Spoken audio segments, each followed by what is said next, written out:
Good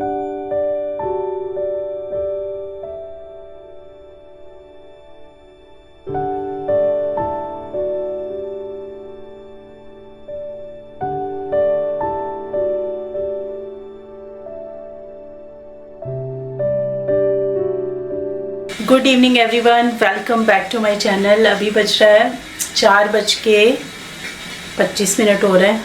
आज ना बहुत बढ़िया वाला एक सूप बनाने की इच्छा हो रही है मेरी, तो उसके लिए मैंने कुछ चीज़ें अभी मंगाई। साथ ही हमारे सिद्धार्थ बाबू को कुछ चटपटा खाने का मन कर रहा है। रेगुलर खाना उसका खाने का मन नहीं कर रहा है, तो घर का ही खाना है, लेकिन मैं ना थोड़े अलग वे से बना रही हूँ। मैंने सुबह ना उसको ये आलू की सब्ज़ी दी थी, सिंपल जो हम जीरा और हल्के मसालों में बनाते हैं, और साथ में रोटी दी थी जो वो खाकर नहीं आया, बिल्कुल ही खाकर नहीं आया था। तो वापस आया ना, तो फिर मैंने यहाँ पे उसको फिर नई रोटी सेकी गरम गरम, और फिर आलू की सब्ज़ी से दिया था। अभी आलू की सब्ज़ी है और मेरे पास वो भी है, ब्रेड भी रखा हुआ है, तो उसके लिए मैं इसी से सैंडविच बना देने वाली हूँ, तो कुछ उसका टेस्ट चेंज हो जाएगा। साथ ही फ्रेंच फ्राइज़ हैं फ्रोज़न वाले, तो उनको मैं डीप फ्राई नहीं करूँगी, मैं उसको ये अपने जो एयर फ्रायर है इसमें डाल दूँगी, तो ये उसका हो जाएगा। और मेरा भी मन हो रहा है सैंडविच खाने का, तो एक सैंडविच या फिर हाफ़ सैंडविच मैं भी खा लूँगी। तुम ये जादू बन के क्यों आए हो? जादू जादू धूप, इसको धूप चाहिए, धूप नहीं निकली आज। फेस कैसा हो गया इसका, एकदम डल हो गया। आज भी इसको फीवर आया है, दोपहर में तो था फीवर, बड़ा लंबा खिंच रहा है इस बार का, जो भी है। और मैंने क्या क्या मंगाया है जो मैं बनाने वाली हूँ, उसके लिए मैंने मंगाया पहले तो ये, पर कच्चे उड़ गए हैं इसके पर ये है सारडो ब्रेड, ये मैंने मंगाई, ये मैंने फ़र्स्ट टाइम मंगाई, बहुत महंगी है ये यार, 153 रुपीज़ की ये इतना सा लोफ आया है, और ये पहले से कटा हुआ है, मुझे लगा कि शायद काटना पड़ेगा, पर कटा हुआ है। साथ ही मैंने मंगाया चेडर चीज़, शाह जीरा घर में ख़त्म था तो वो मंगाया है, और बेसिल लीव्स मैंने मंगाई हैं, जो कि पिज़्ज़ा वगैरह या कुछ घर पे बनाऊंगी ना तो उसके अंदर यूज़ करूँगी, और अभी जो मैं बनाने वाली हूँ उसमें भी यूज़ आएगा। साथ ही है यहाँ पे फ्रेंच फ्राइज़।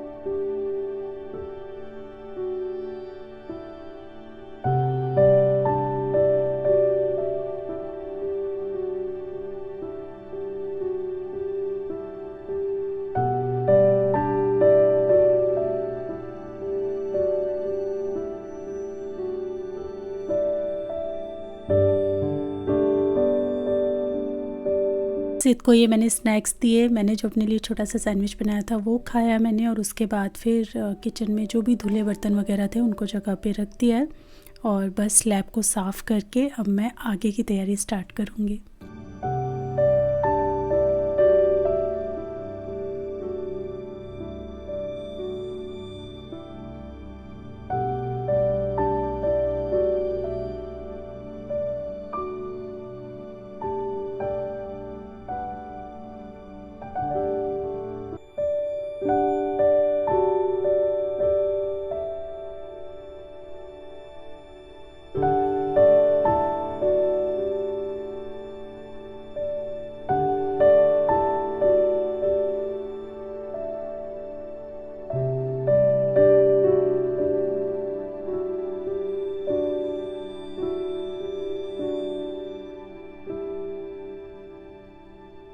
टमाटो सूप के लिए ना थोड़े से देसी टमाटर ज़रूरी होते हैं। मैंने पूरे लिए क्योंकि मेरे पास दूसरा ऑप्शन था नहीं, लेकिन अगर आपके पास है तो आप 60-70% देसी वाले टमाटर लीजिए, क्योंकि उनमें फ्लेवर बहुत अच्छा होता है, और 30% आप जो हाइब्रिड टमाटर होते हैं उनको ले सकते हैं। साथ ही मैंने लाल वाली जो शिमला मिर्च होती है वो ली है यहाँ पे 1/4, उतनी बड़ी जो शिमला मिर्च आपने देखी उसका 1/4 लिया था। प्याज भी मैंने पूरा ना लेके 3 टुकड़े रखे हैं बस, लहसुन के 2 पूरे ऐसे रख दिए हैं मैंने, और थोड़े से धनिया के डंठल और थोड़े से पत्ते भी वो भी रख दिए हैं। नमक और ब्लैक पेपर भी डाल दिया है।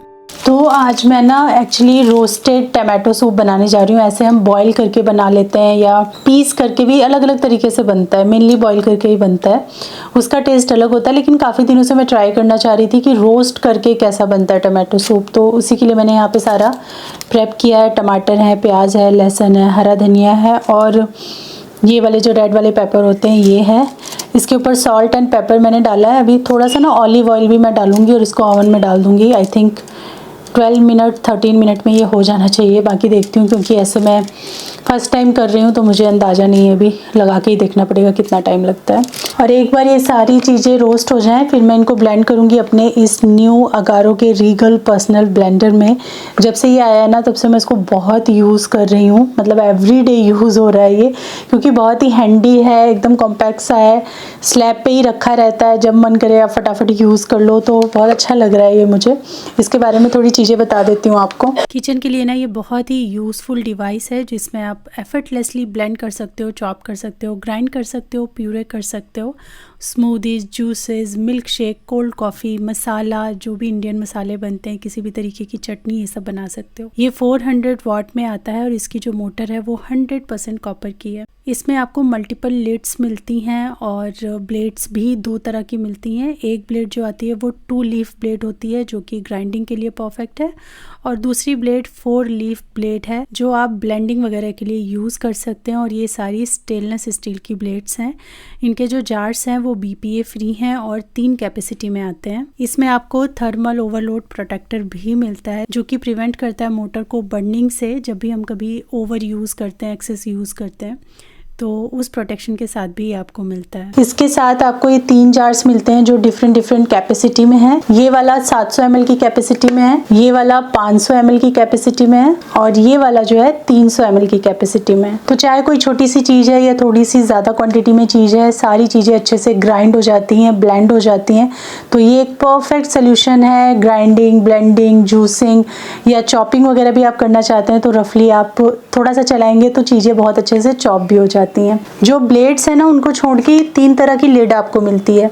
तो जैसे आपने कुछ बनाया, कुछ भी स्मूदी बनाई या कुछ भी एनीथिंग XYZ बनाया, तुरंत यूज़ नहीं कर रहे हैं, कंज्यूम नहीं कर पा रहे हैं, फ्रिज में डालना है तो बस ये ढक्कन लगा के आप डाल सकते हो, या अपने साथ कहीं लेकर जाना है तो ये ढक्कन लगाया और कैरी कर सकते हैं। ये एक स्प्रिंकलर वाली कैप आती है जिससे कोई मसाला वगैरह आपने पीसा है, कुछ मसालों का ब्लेंड बना के तैयार किया है तो आप उसको अपने फूड पे स्प्रिंकल भी कर सकते हैं। साथ ही स्मूदी के लिए स्पेसिफिकली इस टाइप का ये कैप दिया गया है जिसमें आपको स्पाउट मिलता है। अगर आप कुछ भी लिक्विड चीज़ बनाते हैं लाइक जूस, स्मूदीज वगैरह, तो आप जार के ऊपर से ना जो ब्लेंडिंग या ग्राइंडिंग जो भी आपने ब्लेड लगाया हुआ है उसको हटा के और फिर ये लगा दो उस पर और डायरेक्टली आप कंज्यूम कर सकते हो उसको। एज ए टम्बलर भी यूज़ कर सकते हो। तो अगर आपको भी किचन में ऐसे गैजेट चाहिए जो कि एकदम एफर्टलेस तरीके से काम करें, हर चीज़ में आपके काम आ जाए, पूरी जो हमारी इंडियन ग्राइंडिंग, ब्लेंडिंग होती है उन सब में काम आए, कॉम्पैक्ट हो, छोटा सा हो, क्वालिटी अच्छी हो, तो आप इसको ले सकते हैं। इसकी सारी डिटेल्स मैं डिस्क्रिप्शन बॉक्स में ऐड कर दूंगी, तो वहाँ से जाकर आप इसको चेकआउट कर सकते हैं। तो चलिए अब वीडियो में आगे बढ़ते हैं और रेसिपी को पूरा करते हैं।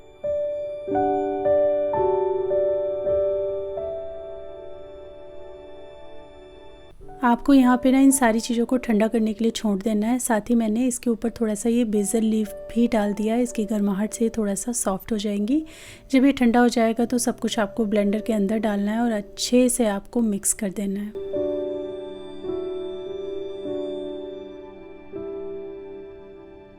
गार्लिक ना मैंने बिना पील किए हुए रखे थे तो अंदर से बहुत सॉफ्ट हो जाते हैं ये, तो इनको भी पील करके हम ब्लेंडर के अंदर ऐड कर देंगे।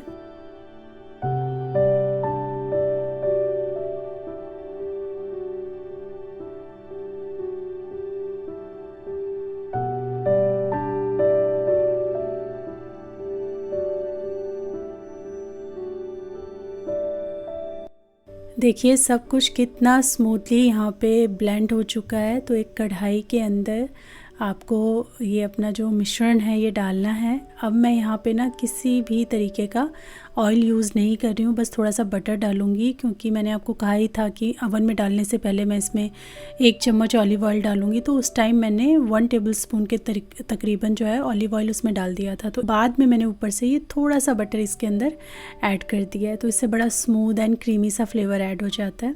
सॉल्ट कम था क्योंकि पानी बढ़ाया है, तो उस हिसाब से मैंने नमक भी बढ़ा दिया है इसमें। बाकी हमने पहले भी नमक डाला है, तो हिसाब से डालना है।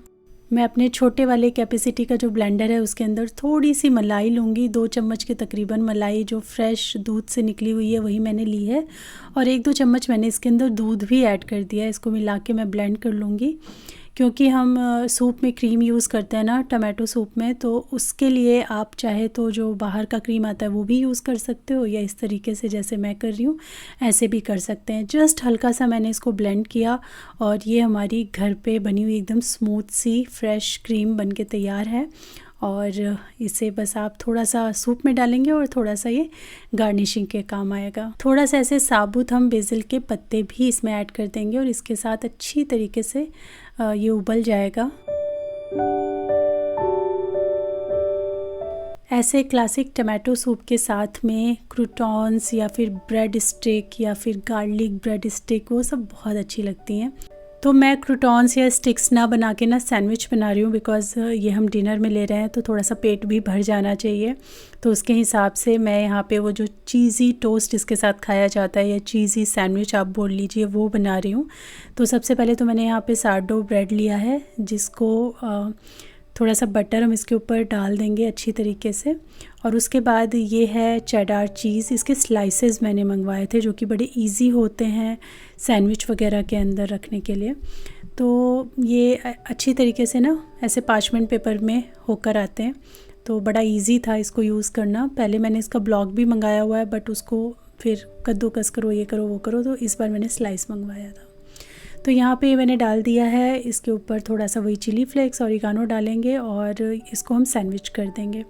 2 मैं यहाँ पे सैंडविच बना रही हूँ बिकॉज सिद्धार्थ ने मना किया था, उसको नहीं खाना था सैंडविच। तो उसके लिए फिर मैंने जो ब्रेड है सिंपल बटर लगा करके चिली फ्लेक्स एंड ऑरिगानो डाल करके जो टोस्ट होता है ना थोड़ा टाइट करके बढ़िया करारा सा टोस्ट, ये मैं अपने एयर फ्रायर में बनाने वाली हूँ। तो 4 मिनट्स के लिए मैं 200 डिग्री सेल्सियस पे इनको करूँगी और एकदम करारे ये हो जाते हैं, बहुत टेस्टी लगते हैं।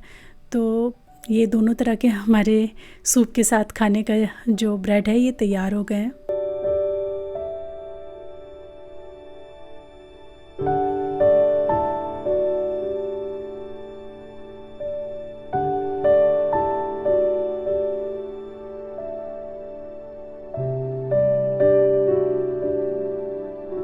गर्मा गर्म टमाटो सूप तैयार है। थोड़ा सा गार्निश भी कर दिया है मैंने इसको क्रीम और ये बेसिल की छोटी छोटी पत्तियों के साथ में, और ये हमारी सैंडविच भी हो गई हैं रेडी। तो इनको भी सर्व कर देंगे। और जो चेडार चीज़ होती है बड़ा अच्छा पुल आता है उसके अंदर से भी। मैंने इसमें सिर्फ चेडार यूज़ किया है, ना प्रोसेस ना मोज़रेला, कुछ भी यूज़ नहीं किया है। तो इसका पुल मैं दिखाती हूँ कितना अच्छा आता है। और ये पर्टिकुलर ये वाला सैंडविच ना मुझे बहुत टेस्टी लगा सूप के साथ में, बड़ा ही मज़ा आया इसको खा के।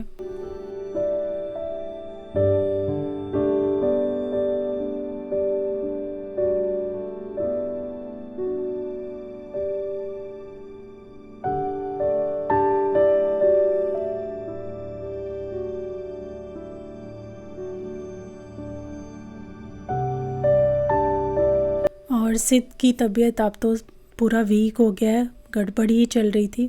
इस दिन भी इसको फ़ीवर वगैरह हो रहा था, कुछ खा नहीं रहा था, कुछ पसंद ही नहीं आ रहा था। थोड़ा बहुत ये जो ऊपरी चीज़ें हैं ना, जैसे ब्रेड हो गई, उस समय फ्रेंच फ्राइज़ दिया तो वो खा लिया। फिर सूप भी उसने ठीक से नहीं पिया।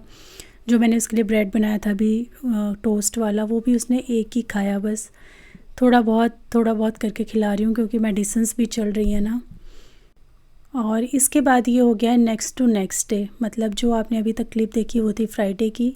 पूरा सैटरडे मैंने कुछ भी शूट नहीं किया क्योंकि एक तो सिद्धार्थ की तबीयत थोड़ी ज़्यादा ही गड़बड़ लग रही थी, फ़ीवर भी उसको कंटिन्यूस चल रहा था और खांसी बहुत ज़्यादा बढ़ गई थी। तो पूरा दिन मेरा कुछ भी मन नहीं हुआ, ना शूट करने का ना कुछ पोस्ट करने का। फिर हम सैटरडे उसको रात को फिर से 3rd टाइम इस वीक में डॉक्टर के पास लेके गए। तो फिर उन्होंने मेडिसिन्स कुछ बढ़ाई हैं, कुछ मेडिसिन्स में चेंज किया, और न्यूबलाइज़र होता है ना जो बच्चों को इनहेल करने के लिए देते हैं, वो उसको सजेस्ट किया।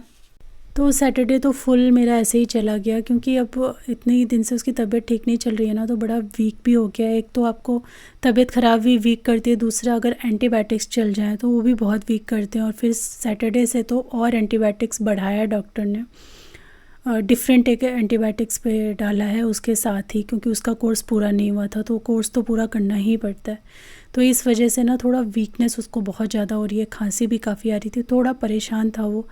तो सैटरडे ऐसा गया। संडे जो है वो सुबह अभी उठ के ना, और हाँ सैटरडे और भी काम हुए थे। ये मेरा जो हॉब टॉप है और इसके साथ जो चिमनी है, इसका बहुत टाइम से, लगभग 3-4 महीने से ना सर्विसिंग ड्यू था। तो ये हमने सैटरडे को बुक करवा दिया था, वो भी आ गए थे उस दिन। तो उनको 4 घंटे लगे होंगे लगभग ये दोनों साफ़ करने में, क्योंकि 1 साल पे हमें करवाना था और 1.5 साल से ऊपर हो गया था। हमने उनको बोल दिया था दिवाली के आसपास ही, लेकिन वो लोग इतना बिज़ी होते हैं ना दिवाली के आसपास कि हो ही नहीं पाया। तो इसीलिए ये कल हुआ, तो उसमें भी पूरा दिन ऐसे होता है ना, चला गया। और जो हॉट टॉप के नीचे जो मेरा ये चम्मच वम्मच रखने का है ना, सारा ये सारा गड़बड़ हो गया था।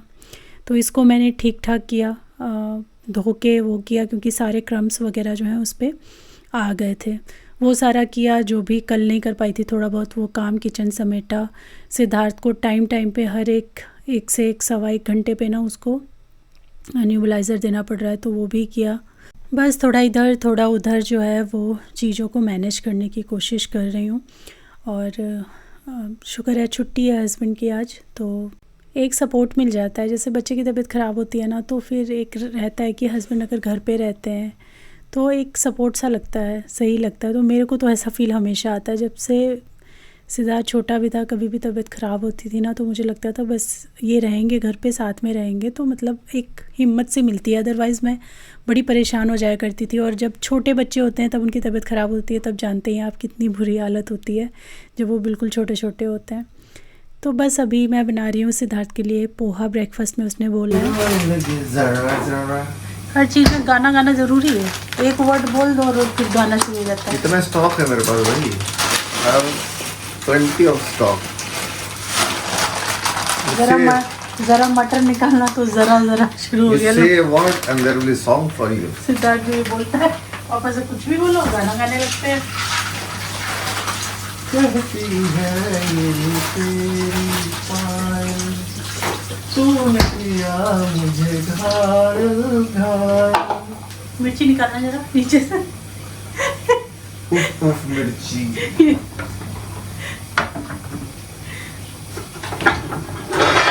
शाम सवेरे मन में मेरे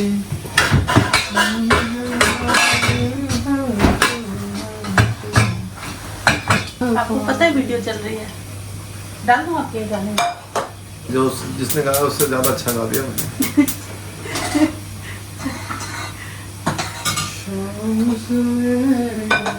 अरे आपके लिए मैंने फ्रूट ब्रेड मंगाई है भाई। हाँ तुमने फ्रूट ब्रेड की मंगाई, मैंने बोला था वो बंद मंगा रहे थे ना। बंद नहीं मिल रहा था, यही मिल रहा था उस पर। मिल भी रहा होगा तुमने तो। देखो एक तो मंगाया 13-12, इसी में बटर लगा दो तो मजा आ जाएगा। लगाओ ना, बटर भी बाहर ही रखा है वेजिटेबल का। और तो उसमें ज़्यादा अच्छा लगता है ना, बन थोड़े फ्लफी हो जाते हैं ना।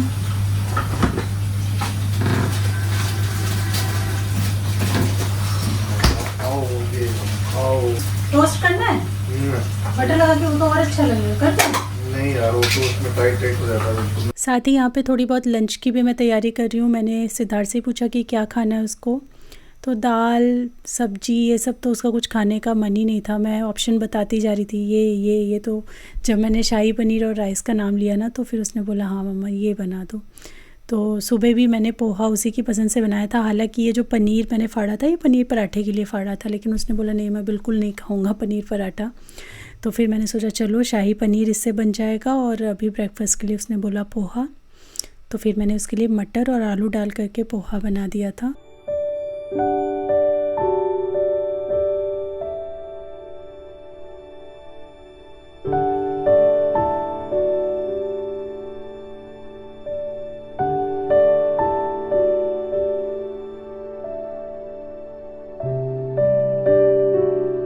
और सिर्फ यही नहीं, संडे का और भी दिन मैंने आगे शूट किया था, लेकिन ये वीडियो में इंक्लूड नहीं कर पाऊँगी। उसके लिए मैं मिलती हूँ आपसे अपनी नेक्स्ट वीडियो में। बाकी जो सेकंड हाफ़ का डे है वो भी शूट किया था, आगे शेयर करूँगी उसको। और हाँ, सिद्ध की तबीयत जो है अभी बेटर है, खांसी तो है ही है, मेडिसिन्स भी चल रही हैं, लेकिन फ़ीवर जो 1 वीक से पूरा उसको आ रहा था वो अब नहीं आ रहा है। जो डॉक्टर ने अभी दवाइयाँ चेंज की उनका असर दिख रहा है। तो चलिए मिलते हैं आपसे नेक्स्ट व्लॉग में, तब तक के लिए thanks for watching, take care, bye bye.